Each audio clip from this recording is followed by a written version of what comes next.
story number 7. Okay. The CDC has released a study that visits to hospital emergency rooms were down from June 2019 to May 2020, but visits for overdoses specifically were up 45%, and opioid overdoses were up 29%. Given the time range involved, this can't all be accounted for COVID-19.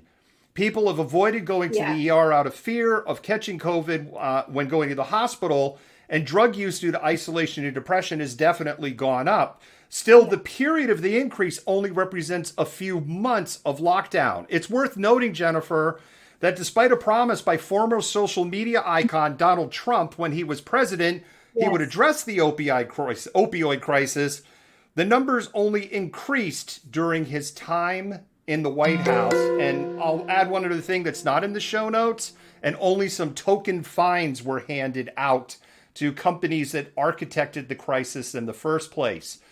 You get 60 seconds to unpack that, and I'm sure you're going to have some choice comments. Yeah, I mean, 60 seconds? Thanks.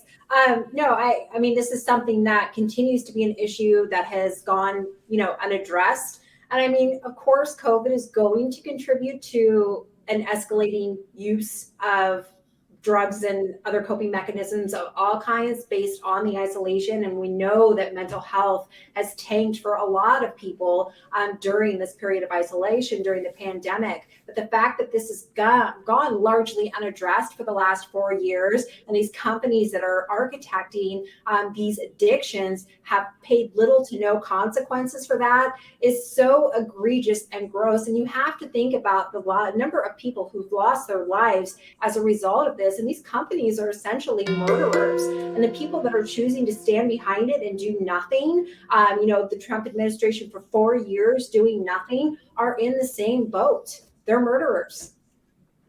Yeah, basically. And not just the Trump administration. Some of this lands on the feet of the Bush 43 administration, and a lot of it falls at the feet of the Obama administration.